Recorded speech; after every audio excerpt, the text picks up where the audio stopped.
বন্যায় সিলেটের কৃষি ও মৎস্য খাতে ক্ষতি প্রায় অর্ধশত কোটি টাকার। পরিবেশবিদরা বলছেন, এবারের বন্যায় ভারত থেকে নেমে আসা বরাক নদীর দূষিত রাসায়নিক যুক্ত পানির কারণে আগামীতে ভয়াবহ সমস্যার মুখে পড়বে সিলেট। বিশেষ করে কৃষি ও মৎস্য খাতকে দিতে হবে চরম মূল্য। এই জন্য এখনই সঠিক পদক্ষেপের দাবি তাদের। হুসাইন আহমেদ সুজাদের রিপোর্ট, ক্যামেরায় ছিলেন শ্যামানন্দ শ্যামল। ভারতের বরাক নদীতে পানি বাড়ায় এবার ভয়াবহ বন্যার কবলে পড়ে পুরো সিলেট বিভাগ। নাব্য হারানো শান্ত নদী সুরমা ও কুশিয়ারা যেন হঠাৎ বৈরী রূপ নেয়। এক রাতেই প্লাবিত হয় সিলেট শহরসহ 5 উপজেলা। পানি উন্নয়ন বোর্ড বলছে, গেল 2 দশকের মধ্যে এবার সর্বোচ্চ পানি দেখেছে সিলেট। 18 বছর পর বড় বন্যাটা আবার দেখলাম। তো 2200 কিউমেক করে পানি আসছে যখন এই অল অ্যারাউন্ড বড় ডিসি যায় আর কি। বড় মৌসুমে আকস্মিক বন্যায় তলিয়ে যায় 1704 হেক্টর জমির ফসল। ক্ষতিগ্রস্ত হয় প্রায় 57,000 কৃষক। ভেসে যায় অনেক পুকুর ও জলাশয়ের মাছ।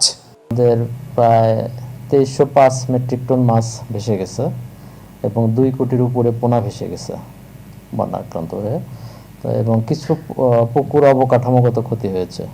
পরিবেশবিদরা বলছেন, ভারতে দূষিত নদীর মধ্যে অন্যতম বরাক, জানিয়ে এর মধ্যে আন্তর্জাতিক গণমাধ্যমে রিপোর্ট প্রকাশিত হয়েছে। বর্তমানে উত্তর পূর্ব ভারতের বিভিন্ন রাজ্যে অপরিকল্পিত খনিজ আহরণে হুমকির মুখে বরাক। এ নদীর পাশে গড়ে ওঠা শিল্প কারখানার কেমিক্যালযুক্ত পানি বাংলাদেশের জন্য বড় হুমকি, কারণ এর প্রভাবে মেঘনা নদীতে ব্যাহত হবে ইলিশ প্রজনন। এই যে কয়লা, অনেকগুলো কয়লা খনি রয়েছে, অনেকগুলো পাথর কোয়ারি রয়েছে ভারতে। এই কয়লার বর্জ্য এবং পাথর কোয়ারির বর্জ্য কিন্তু এই নদীর পানি দিয়ে আসছে এবং এসে নদীর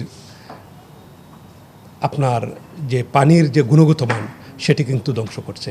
সিলেট বিভাগ কেন, বাংলাদেশের সব জায়গায় কিন্তু এই দূষিত পানিটা চলে যাচ্ছে। পরিবেশের ক্ষতি হবে, আমাদের আমিষের উপর একটা প্রভাব পড়বে, অর্থাৎ আমাদের মাছ ক্ষতিগ্রস্ত হবে, পশু সম্পদ ক্ষতিগ্রস্ত হবে। সুরমা ও কুশিয়ারা নদীর পানি পলি দ্রুত পরীক্ষার পরামর্শ বিশেষজ্ঞদের। দ্রুত ব্যবস্থা না নিলে চড়া মূল্য দিতে হবে সিলেটের কৃষি ও মৎস্য খাতকে।